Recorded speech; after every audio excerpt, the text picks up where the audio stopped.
বিশিষ্ট শিশু সাহিত্যিক ও কবি ভবানী প্রসাদ মজুমদারের লেখা একটি বিখ্যাত কবিতা আজ আমি পাঠ করে শোনাব। কবিতা জীবন জয় মরণ ভয়। শুরু করছি। ডাস্টবিনে কেউ ফেলে দিয়ে গেল এঁটো কাটা শালপাতা, মাংসের হাড় আধ খাওয়া লুচি, চিবানো মাছের মাথা। নিঃশেষে লাফিয়ে পড়ল 5টা মানুষ, 7টা কুকুর। পাশ দিয়ে হাঁটে বিশাল মিছিল, সজ্জিত খোকা কুকুর, হাতে ফেস্টুন, কণ্ঠ তাদের বলিষ্ঠ ভয়হীন।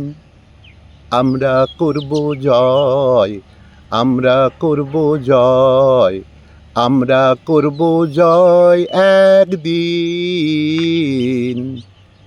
একটা কিশোর বস্তা কাঁধে কুড়োচ্ছিল ঘুরে, নোংরা কাগজ, ছেঁড়া পলিথিন, আশার আস্তা কুড়ে।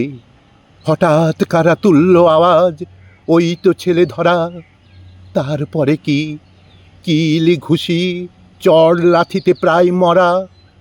একটা পাগল উঠল চেঁচিয়ে, ওর জীবনের দাম দে।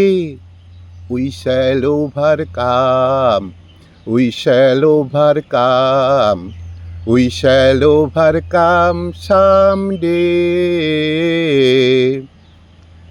এ হাতে রক্ত গোলাপ গুচ্ছ, ও হাতে রজনীগন্ধা। সিগন্যালে গাড়ি থামলেই ছুটে যেত হেসে মধুছন্দা। ফুল নেবে বাবু, মালা নেবে মাগো, দাঁড়াতো দুহাত মেলে। একদিন এক আধুনিকা লেডি দিলে তারে ঠেলে ফেলে। গেল গেল গেল উঠল আওয়াজ, থেতো মাংসের তাল। রজনীগন্ধা গোলাপ বালিকা পিষে মিশে লালে লাল। हम होंगे कामयाब, हम होंगे कामयाब, हम होंगे कामयाब एक दिन। हो मन में है विश्वास, पूरा है विश्वास, हम होंगे कामयाब एक दिन, हम होंगे कामयाब एक दिन।